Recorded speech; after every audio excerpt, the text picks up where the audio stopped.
E aí galera, beleza? Professor Carlos falando aqui com vocês.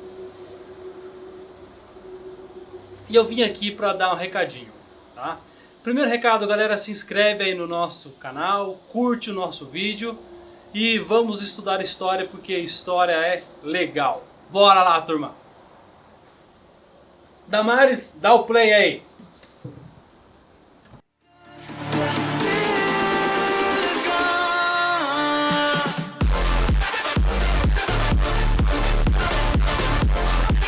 E aí, criançada, beleza, meu? Vamos lá então, na nossa aula de Revolução Francesa. Nossa, que mancada, né, mano? O cara já começa chamando todo mundo de criança, né, mano? Você tá aí barbado aí, que nem eu aí querendo estudar o assunto, esse cara fica aí te aloprando, né? Mas é isso aí, galera. A gente fica animado para falar de Revolução Francesa porque é um assunto muito top, né, mano? Envolve muita treta, muita bagunça. E hoje, com o nosso inseparável chimarrão, vamos de Revolução Francesa. E é o seguinte, ser humaninhos, deixa eu fazer aqui um comentário aqui, dar um toque para você, tá? Como é que eu bolei essa aula aqui? Eu vou começar o assunto bem antes do que normalmente a galera começa, tá? Eu quero começar um pouquinho lá atrás no absolutismo. Eu não vou falar tanto assim também, tá bom? Por quê? Porque a galera costuma ter algumas dificuldades aí no caminho com o assunto de Revolução Francesa. Então a ideia aqui é tentar tirar totalmente as suas dúvidas, beleza? Mas se fica mais alguma dúvida aí, você me fala aí, a gente vai se virando, tá bom? Então o subtema da nossa aula hoje é absolutismo e opressão. Por quê, professor? Porque é o seguinte, para você começar a sacar a Revolução Francesa, você tem que entender que um dos motivos foi a maneira como se desenvolveu o absolutismo por lá. Tá? Uma concentração de poder muito rígida, muito forte, muito opressora, e isso foi um dos motivos que desencadeou a treta. Beleza? Então nós vamos começar a nossa aula aí falando dele, desse ser que aqui está, desse personagem, cujo nome dele é Carlos. Entendeu? Carlos. Sétimo. Ah, esse é o cara, beleza? Olha só. Meu, eu voltei lá no século XVI, mano, pra enfiar isso na sua cabeça, cara. Então anota aí, escreve aí pra você não se perder, porque, cara, eu tive que voltar muito nessa aula, tá? Aonde que eu tô voltando? Eu tô voltando aqui, ó, na Guerra dos 100 Anos. E por que que eu fiz isso? Porque quando a gente fala de formação do absolutismo francês, a gente se refere basicamente à Guerra dos 100 Anos, que foi um fator decisivo. Por que, professora? Não vou contar isso aqui agora. Tá? Eu tenho uma aula aí sobre Guerra dos 100 Anos, sobre o absolutismo francês. Olha na minha playlist aí, se vira, minha irmã. Tá? Eu vou começar até aqui e acabou. Tá? Volta nas minhas aulas lá. Tá?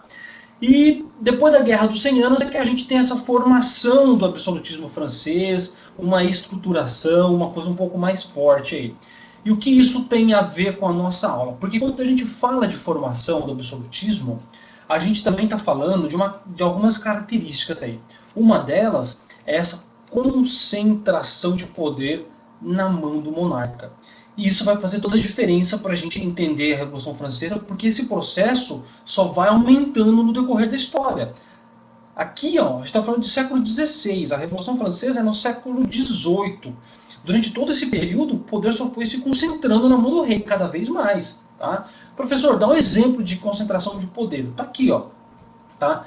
Toda a administração fica centralizada na mão dele. Né? Antigamente você tinha os feudos, né? Cada nobre cuidava do seu território. No absolutismo não. O rei ele começa, né, a ter tudo ali na sua figura, tudo, né, no seu comando. Ele forma uma corte, porque aqueles nobres, não todos, tá, mas alguns nobres que ficavam dispersos ali pelo território, eles vêm para o palácio, né, forma-se a sociedade de corte, que a gente vai comentar. Então, é uma maneira também do rei controlar esses caras aí. Né? Então eu trago eles para perto de mim para poder controlar. Ao controlar esses caras, eu vou ter que gastar mais dinheiro, eu vou ter que dar uma grana para eles, eu vou ter que bancar mais a administração. E isso começa a refletir diretamente sobre o povo francês. Tá? O clero, você tem uma aproximação muito grande com a igreja. E se a igreja, desde a Idade Média, já era um grupo privilegiado, cara, com o absolutismo vai se tornar mais privilegiado ainda. né? Então você tem a nobreza, que já é um grupo privilegiado, o clero, que é um grupo privilegiado, que não paga imposto, e isso só vai se tornar maior no decorrer da história. Então, cara, chega uma hora que o balde tomba, né, cara, que a água vaza, e aí vai ter revolução, tá? E tudo isso, né, cara, reverte em aumento de gasto do governo. Então, esse processo começa aqui, tá? Tem aluno que começa a estudar a Revolução Francesa e acha que a treta estava só lá no século XVIII, mas não é. Tem um processo, tem uma história, tá? Não começou assim já lá no século XVIII, toda a treta acontecendo e todo o pau comendo. Não é assim. Então tem uma história e tem um processo que vai começar desde lá do século XVI e vai chegar até o século XVIII. Só que lá no século XVIII, cara, né, por que vai dar tanta treta lá? Por que essa centralização de poder, esse aumento de gasto, por que tudo isso vai dar um certo problema? O primeiro problema é que em todo esse período aqui enorme, né, esse período longo aqui, a mentalidade vai mudar. Se aqui a mentalidade era mais absolutista, todo mundo acreditava no direito divino do rei, todo mundo apoiava, todo mundo acreditava, né, que a Igreja Católica era infalível, século XVIII, meu chapa, iluminismo, ó, na veia, estourando. E o iluminismo, ele vem para contestar tudo isso, cara. Ah, mas por que o rei? Por que um cara escolhido por Deus? Por que a gente não pode escolher os nossos representantes? Por que a gente não pode participar, né, do governo? Então, entende? Esse pensamento iluminista, né, que estava bombando no século XVIII, que começa já no XVII e entra no XVIII bombando, cara, vem para abalar tudo isso que vem sendo desenvolvido no decorrer da história, saca? E industrialização. Aqui, cara, você tinha uma certa forma de produzir riqueza, que era a terra. Você produzia alimento, você vendia alimento, você conquistava terras, você fazia guerra, você explorava o ouro, a prata, e era assim que você gerava riqueza. Aqui a riqueza, ela vai estar relacionada ao trabalho fabril. Então, saca, é uma outra maneira de pensar a economia, é uma outra vibe, é uma outra ideia de se pensar a sociedade. Então, claro que isso vai, bater de frente com os valores que vinham se arrastando desde a formação do absolutismo francês. Tá? Opa, deixa eu tirar o e-mail daqui. E é claro que tem um grupo social muito importante aqui no século XVIII, que vai começar a se formar aqui, vai para o século XVII, e que não existia nesse período aqui ainda, né, do final da Idade Média, que é o que? A burguesia. A burguesia é uma classe social que vai surgir, vai se tornar muito poderosa e vai ter consciência de si. Isso faz toda a diferença, saca? E com essa consciência os caras vão abalar todo esse sistema. É por isso que você tem que entender que o que causa o problema lá no século XVIII é algo que já vem se arrastando desde o século XVI, aqui na formação do absolutismo francês. Isso vai dar problema porque vai, se chocar, meu irmão, com essas coisas do século XVIII. E aí a treta vai rolar, meu irmão. E tem mais uma coisinha que você tem que saber, tá? Que veio desde lá de trás, tá vendo? Aqui eu até coloquei um infinito aqui, essa linha do tempo. Por quê? Eu quero falar com você dos Estados Gerais, tá? Os Estados Gerais, ele é um órgão consultivo do rei francês, tá? O que eu quero dizer com isso? Que toda vez que dá problema, toda vez que dá nhaca, toda vez que a casa cai e o rei não sabe o que fazer, ele chama essa galera para aconselhar ele. E é um grupo consultivo, tipo, galera, mano, eu tô com um problema aqui, o que eu faço? Né? E esse Estados Gerais é um grupo que já vinha desde lá da Idade Média. Tá? O primeiro encontro desses caras foi no ano de 1300 e lá vai alguma coisa. Tá? Que eu não lembro de cabeça, eu sei que é 1300 e alguma coisa do século XIV. Tá?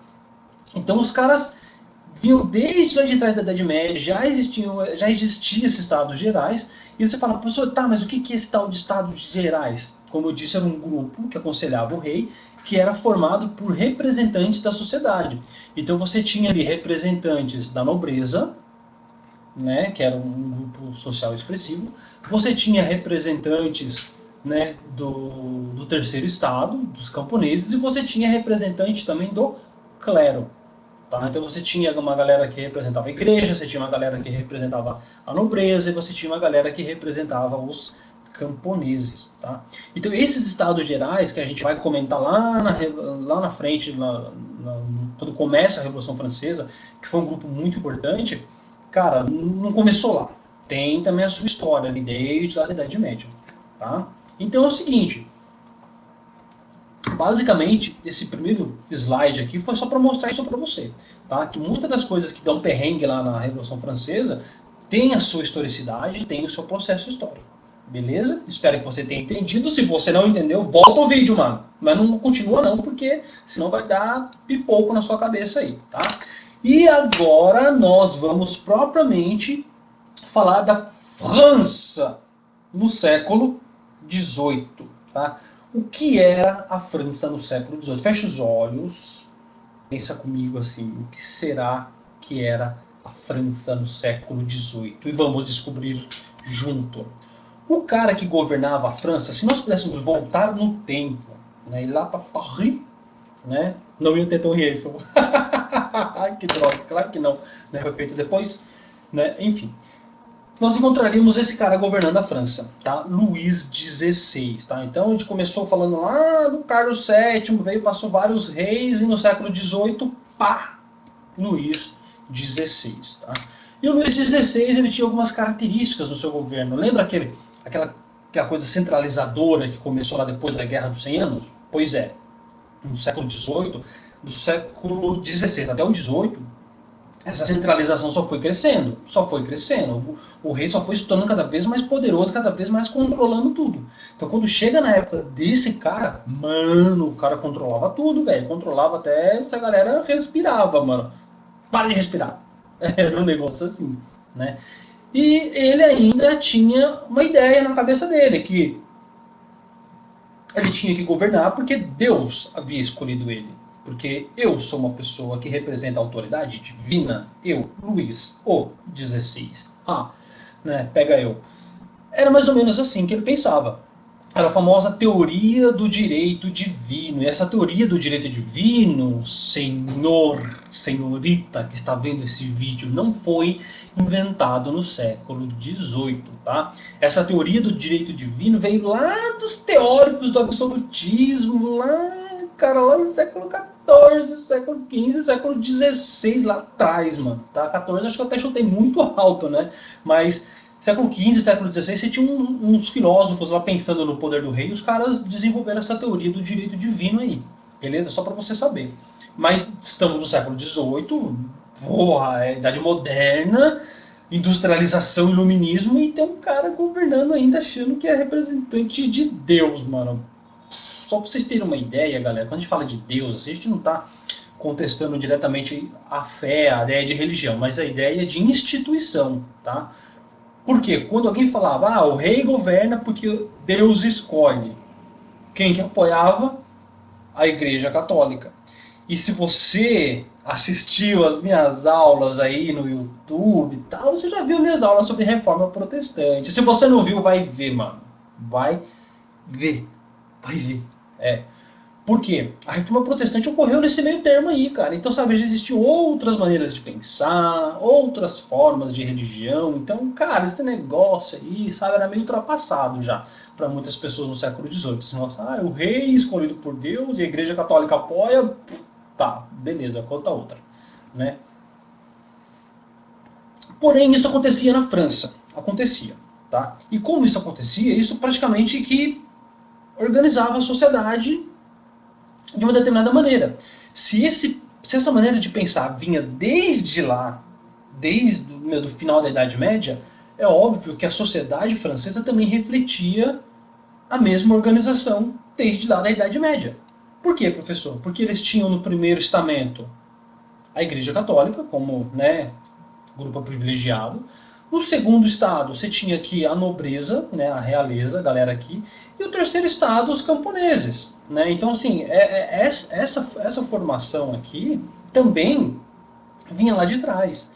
E é por isso, eu vou falar um negócio agora que você vai anotar, mano. Você vai anotar aí ó, no caderno, mas não é com caneta, não é com tinta, não. Você vai anotar com sangue, meu irmão, para você nunca esquecer isso, cara, tá? É por isso que os iluministas, que muitos críticos dessa sociedade chamavam ela, sabe do quê? De sociedade do antigo regime.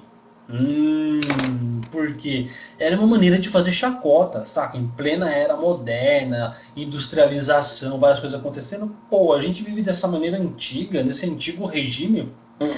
Saca? Então, assim, era uma sociedade que estava tendo bastante atrito, né? Porque tinham transformações absurdas acontecendo e ao mesmo tempo você tinha estruturas que vinham lá de trás. Então é óbvio que, cara, o balde ia virar e ia dar treta, tá? Por isso que eu falei pra vocês, as tretas que começam a ocorrer na França nesse período também tem a sua história. E é legal a gente entender isso pra gente não ficar aí perdido na vida. Mas, você deve estar pensando assim, ah, professor, tudo bem, então no primeiro estado era a igreja, no segundo estado a nobreza e a realeza, no terceiro estado eram os camponeses. Não. Não era tão fácil assim, meus queridos. Se a história fosse tão fácil assim, não teria graça. Né? É legal a história dar umas complicadas aí, pra gente não ficar pensando que só a matemática é que é difícil, porque história também é. Tá? Presta atenção, mano. Terceiro estado. O terceiro estado ele tinha uma divisão também interna. Tá? Você tinha o grupo dos camponeses, era a grande maioria na França. Você já tinha um operariado, uma galera ali que era mais organizada, trabalhava nas fábricas, né, que estavam se desenvolvendo na França. Tá? E você tinha a burguesia. Pois é, a burguesia fazia parte do terceiro estado. Era um grupo muito forte, produzia muita riqueza.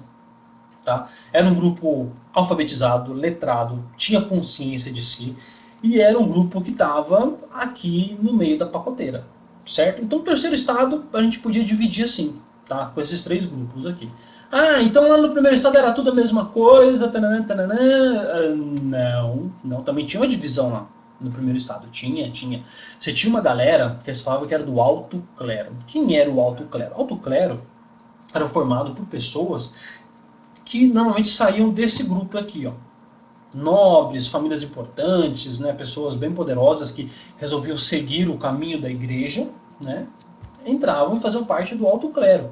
E lá no alto clero eles tinham altos cargos, né, mano, o cara ia ser um cardeal, o cara ia concorrer ao papado, né, ia administrar grandes propriedades da igreja, o dízimo, né, mano, então, tipo, os melhores cargos, os cargos mais tops, mais poderosos da igreja católica, né, tinha essa orientação aqui para essa galera que saía, né, da nobreza. Porém, você sabe, né, mano, tem cargos na Igreja Católica que não são assim tão assim suntuosos, né? Você tem, por exemplo, aquela galera que está mais próximo do povo mais humilde ali. Você tem padres, você tem aqueles monges, né, que fazem votos de pobreza, aquela galera que está mais, né, tem as ordens, né, mais populares. E esses caras também existiam, né? E eram chamados de baixo clero. E era, a galera que estava ali no meio do povo ou mesmo no dia a dia, a galera mais sofrida, fazendo a obra tal, e cuidando da galera mais pobre. Eles eram do baixo clero.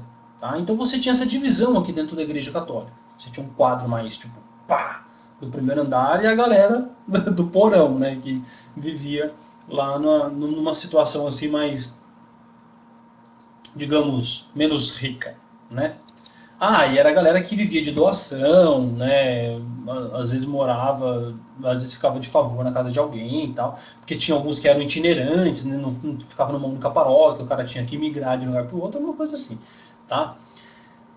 No segundo estado também tinha uma divisão, tá? Já apareceu aqui, né? Nobreza provincial, nobreza de toga, mas na realidade, no segundo estado a gente pode falar de três grupos, né? Então, o segundo estamento você tinha três divisões ali. Vamos falar dessa primeira aqui. O que era essa nobreza provincial? A nobreza provincial também era uma herança que a França tinha desde lá da Idade Média, tá? E eram aqueles proprietários de terras, os nobres, tinham ali sua milícia, tinham ali os servos nas suas terras, exploravam os caras, cobravam a corvéia, a talha, a mão morta, tinham vários impostos feudais ainda. E esses nobres proprietários de terras, eles não pagavam impostos, né? Era um grupo privilegiado, se pagava era coisa ínfima, né? Eles é que recebiam os impostos das pessoas que moravam em suas terras, tá? Essa era a nobreza provincial. Por que provincial? Porque ficava longe do centro do poder, ficava longe da capital, ficava lá na parte mais afastada no campo mesmo, tá? Tinha também a nobreza de toga. O que é a nobreza de toga? A nobreza de toga era o seguinte, você tinha burgueses, que eram ricões, os caras podres de rico, banqueiro, e o cara não tinha mais onde enfiar o dinheiro dele, então o cara queria comprar algo que desse status para ele, igual você aí comprando iPhone de 50 mil reais, a mesma coisa, eu quero algo que me dê status, tá?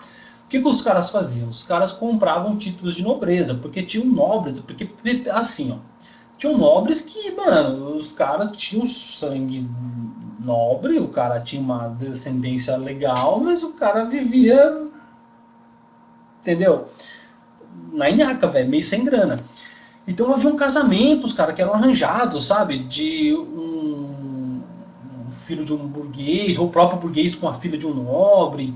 Então esse cara injetava dinheiro nessa família, e essa família dava o título de nobreza para ele, sabe? Uns cambalachos assim. Então esse cara ganhava um título de nobreza, esse cara ganhava dinheiro tal, com algumas famílias. Então acabou surgindo uma nobreza de toga, uns caras que compravam títulos, né, de nobreza para poder, tipo, oh, agora eu sou um cara poderoso. Tá? Então tinha uma galera assim. E tinha também a nobreza palaciana. Esses caras aqui, meu irmão, eram uma galera um pouco mais importante. Estava bem próximo ali do Luís XVI, ocupavam os melhores cargos, tipo os grandes generais, né, administradores do Estado. Então esses caras aqui viviam dentro do palácio, o rei bancava eles, tinham um salário, uma renda, participavam de festa, era uma zoeira, né, e ocupavam cargos assim, tipo, bem tchan, né. Então a gente tinha essa organização aqui na França. E por que eu destaquei esses dois grupos aqui, do clero e da nobreza? Porque esses dois grupos eram os grupos mais próximos de Luís XVI. Eram os grupos que estavam ali mais próximos ali da sua administração, da sua vida palaciana. Portanto, eram os caras que mordiam a maior parte da grana da França. Ah, você está entendendo onde eu quero chegar, né?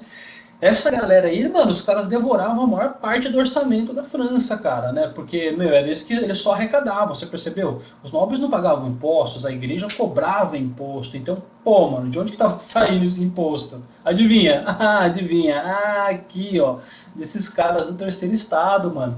Eram eles, caras, que tinham que mandar os impostos pra lá, mandar pra caixa d'água lá, mano. E os caras aqui só iam mastigando, só iam devorando o imposto dos caras. Então você cria uma situação aqui meio desgostosa, né, cara? Meio tipo, ah, pô, mano, eu só trabalho, né? Isso sustenta os caras. É, mano. Era assim, tinha que fazer, né? E tinha um fator maior ainda. Lembra que eu falei da burguesia? A burguesia era uma classe letrada, preparada, era uma classe instruída. Então, esses caras que além de pagar imposto pra caramba, né, porque os caras tinham as fábricas, tinham tudo mais, eles também, vez ou outra, forneciam pessoas para o quadro administrativo. Então, às vezes, contadores, administradores financeiros, arquitetos, planejadores. Cara, tudo que requeria um pouco mais de estudo, às vezes acabava saindo desse grupo aqui, tá? Que iam pra lá. Então esses caras aqui, né, começaram a despertar uma certa consciência, mano. Tipo, pô, mano, olha onde a gente tá. Nós somos desprivilegiados e estamos mantendo toda essa estrutura aqui que, velho, e aí, mano? Né? Que situação? Entende como que era complicado? Eu vou fazer um teste. Imagina você. Se você vivesse aqui no terceiro estado, você ia achar justo isso? Você ia gostar de viver ali? Responde para mim nos comentários do vídeo aí se você ia gostar. Porque, cara, é uma situação atípica, né? Bem complicadinha aí, né? E se você fosse Luís XVI? Ah, agora gostou, né? Se você fosse Luís XVI, o que você ia pensar disso? Você ia concordar? Você ia discordar? Você ia achar legal? Você ia achar ruim? Responde aí pra mim. O que você acharia também se você fosse Luís XVI? Escreve aí, tá? E acabou a água. Vamos pegar mais água aqui do chimarrão. E enquanto eu pego a água do chimarrão, eu vou pedir pra você dar um like no vídeo, porque deu um baita de um trabalho pra fazer esse vídeo, você não tem noção, tá? Clica no sininho, porque tem mais algumas aulas da Revolução Francesa pra sair. Ok? Quando sair essas aulas você vai ser avisado, ok? E compartilha aí, mano, dá uma força pro canal aí, pô, professor de história pedindo isso pra você, mano, pela amizade, cara. Pô, é nóis, mano. Pô, vamos compartilhar boas ideias aí. Ó, até pingou aqui na mesa. Nossa, minha mulher vai me matar depois. Agora, sim. Continuando, então. Essa burguesia que começa a ter uma certa consciência, começa a ter uma certa noção do que está acontecendo, esses caras vão começar a entender como é que o jogo está funcionando, certo? E eles vão começar a ter umas críticas assim muito diretas para aquela sociedade, tá? Professor, dá um exemplo de crítica que eles vão ter. Primeira crítica, eles vão falar o seguinte, cara, essa sociedade que nós vivemos, do antigo regime, essa sociedade ultrapassada, que vem desde a Idade Média, né, ela limita o trabalho assalariado. Por quê? Porque a maior parte da população está no campo, sabe? São servos. E o servo não tem salário. O servo ele trabalha, dá o esforço dele para poder pagar um imposto para o nobre, para o governo e acabou, para o Estado. Então, cara, se você não tem, né, uma sociedade voltada para o trabalho assalariado, você não produz riqueza. Lembra aquela aula de ideologia que a gente teve lá sobre liberalismo? Pois é, meu querido. Se você não lembra, vai lá assistir. Tá aí perdido no YouTube também no meu canal. Tá? Mas tem que ser a minha aula, não vai assistir de outro cara não, mano. Não pode assistir de quem você quiser. Tá? Então eles criticavam isso, falavam assim, pô, mano, como é que a gente vai transformar esse país num lugar rico, bem desenvolvido, se todo mundo aqui é servo, mano? Não dá. A gente precisa, né, incentivar mais o trabalho assalariado e ter uma lógica, porque o trabalho assalariado ele ajuda a riqueza a circular, né? Então o operário ele recebe o salário dele, ele pega e vai comprar coisas, as coisas que ele compra veio da indústria, então isso vai girando a máquina e a riqueza, né, se desenvolve ali. Então era uma crítica, né, que já rolava ali, né? Esse negócio dos caras trabalharem no campo, né? Imagina um burguês que ele tinha uma fábrica de processamento de alimentos, por exemplo, de trigo. O cara queria fabricar pão, beleza. Ele tinha que comprar trigo de quem produzia trigo, que era o cara que estava lá nas terras do nobre Hammer Freeman, saca? E como aquele cara produziu trigo nas terras de um nobre, então ele tem que comprar aquele trigo, cara, ele vinha com preço lá em cima. E para quem trabalha na indústria sabe que a matéria-prima muito cara encarece muito o produto final. Então isso também emperrava pra caramba, mano, o trabalho da burguesia, cara. Saca? Os caras falam assim, mano, como é que a gente vai prosperar num ambiente desse? Não dá. Fica aquele bando de nobre folgado lá, só cobrando imposto dos caras e mandando os caras trabalhar e a matéria-prima fica cara. Então a gente aqui na cidade que quer produzir não consegue. É uma crítica, né, que surgiu. Pedágios. Mano, lembra daquela aula de absolutismo que eu dei pra vocês lá? Que uma das críticas da burguesia lá atrás, tá, cara, século XVI, era justamente isso. Quando você passava de um feudo para o outro, você tinha que pagar ali uma grana pros caras, mano. Você tinha que pagar em dinheiro ou de alguma outra forma, você tinha que pagar um pedágio para sair de um feudo e entrar no outro, entende? E esses pedágios ainda existiam na França nessa época, entendeu? Então pra burguesia, era horrível, mano, esses pedágios, porque também encarecia matéria-prima, encarecia produto, dificultava o comércio e era uma treta, meu irmão, era uma treta. Então era outra crítica que eles faziam, tá? Ah, mas então, professor, o problema estava só no campo, né? Só lá nos nobres. Não. Para os caras, o problema também estava na cidade. Por quê? Dentro da cidade rolava uma coisa chamada corporação de ofício. E eu falei disso com vocês também, quando eu estava falando lá de renascimento comercial, renascimento urbano. Tá lá na outra aula, assiste lá. Tá? Mas eu vou te dar uma pincelada aqui para você ver como eu sou um cara legal. As corporações de ofício funcionavam assim. Ela era uma reunião de profissionais de uma mesma área. Então você tinha corporações de ofício de carpinteiros, corporação de ofício de ferreiro, corporação de ofício de alfaiate, os caras que faziam roupa, né?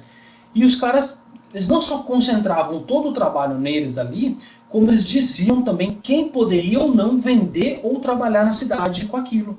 Então você chegava numa cidade, você era sapateiro, você não ia lá montar o seu comércio, você não ia lá começar a fazer sapato. Não, você ia na corporação de ofício, você tentava entrar para aquela corporação, se os caras deixassem, se os caras autorizassem, beleza. O seu trabalho podia ser horrível. Se os caras deixassem, você ia trabalhar. Ia vender o sapato horrível. Seu sapato podia ser o melhor. Se os caras não deixassem, você não trabalhava, meu querido. E se você trabalhasse, você estava ilegal, vinha o rapa e chapava a sua mercadoria, mano. Aí já era, mano. Acabou. Então a corporação de ofício, lá atrás, ela existia para isso, para balizar, para decidir quem ia trabalhar, quem não ia, para controlar a produção, tinha uma preocupação com a qualidade do negócio e tudo mais. Mas já no século XVIII, mano, sabe, o Adam Smith, lá no Iluminismo, já tinha criado a ideia de liberalismo econômico, cara, sabe? Lá na Inglaterra já estava rolando o livre mercado. Agora aqui na França, não, cara, na França os caras estavam ainda emperrando a coisa, cara, porque não era fácil para a burguesia montar uma indústria. Se a corporação de ofício não deixasse, acabou. Ou você tinha que criar uma indústria de uma área que não existia na cidade. Então você conseguia desenvolver a sua fábrica e conseguia tocar a sua vida. Em outras condições, não. Tá? E as corporações de ofício tinham um apoio do governo. Então não era fácil ir lá e pá, que romper o negócio. Tinha que vir de cima. E era algo que os caras criticavam. Tá? E eu coloquei aqui, né, que o problema era exatamente esse, dificultava o desenvolvimento das fábricas. Então, olha a crítica que a burguesia vai fazer. E lembra, a burguesia está lá embaixo da pirâmide, lá no terceiro estado, junto com os camponeses, junto com os operários. É uma classe poderosa que está criticando pra caramba a situação que eles estão passando ali pela França, né? Então você já imaginou que a treta tá para acontecer. Só que eu vou te mostrar como que essa treta ficou maior. Você deve estar pensando assim, pô, professor, então, cara, a sociedade ela era bem complicada, porque os caras tinham uma situação bem difícil ali. Sim. Ah, então quem estava em cima tinha muito poder e estruturava pra caramba a sociedade. Mais ou menos. Eu quero mostrar para vocês como que era organizada aquela sociedade, qual era a quantidade de pessoas que tinha em cada grupo, para vocês entenderem como que era mesmo a sociedade francesa. Por exemplo, no primeiro estado, né, você tinha 130 mil pessoas, no clero ali, alto e baixo clero e tudo mais. No segundo estado, você tinha 350 mil pessoas. Nobreza palaciana, nobreza de toga, nobreza provincial, 350 mil. Então você junta essa galera ali, você vê que, meu, não dá nem 500 mil pessoas ainda, saca? É um grupo assim, vai, apesar de expressivo, não tão grande assim. Se você comparar com o terceiro estado, que tinha sabe quanto, chuta aí. Faz o seguinte, escreve aí, antes de olhar essa parte do vídeo, escreve lá nos comentários quantas pessoas você acha que tinha no terceiro estado. Será que tinha 600 mil? O dobro de pessoas? Será que tinha 700 mil, 800 mil, 900 mil? 1 milhão? 2 milhões? Escreve aí. 5, 4, 3, 2, 1, vai. Acertou, miserável. 25 milhões de pessoas. Então eram 25 milhões de pessoas sustentando esse grupo aqui, ó. Cara, era uma coisa extremamente louca, uma sociedade ainda ultrapassada, do antigo regime, né? Uma sociedade com uma centralização de controle muito grande, né, na mão do rei, uma sociedade que ainda levava ferro e fogo ainda a palavra religiosa. Então, cara, e tinha aqui no terceiro estado um grupo social insatisfeito. Todo mundo estava insatisfeito, operários, camponeses e burgueses. Mas a burguesia, além do conhecimento, tinha poder econômico, cara. E isso vai fazer toda a diferença para acontecer o que nós chamamos de Revolução Francesa, certo? E esse grupo vai ser tão importante que vai dar uma treta tão grande, mas vai dar uma treta tão grande que você não tem noção. A treta é tão grande que eu tive que colocar no outro vídeo, mano. Eu não vou conseguir te contar agora. Eu também não quero te contar agora, porque, ó, acabou, miserável. Essa aula aqui acabou. Se você quer saber como ela continua, assiste o próximo vídeo, compartilha, clica no sininho aí, tá? E eu espero que você tire 10 na sua prova, principalmente se for eu que aplicar essa prova em você, ouviu, garotada? Então é isso daí. Então, um abraço e fui!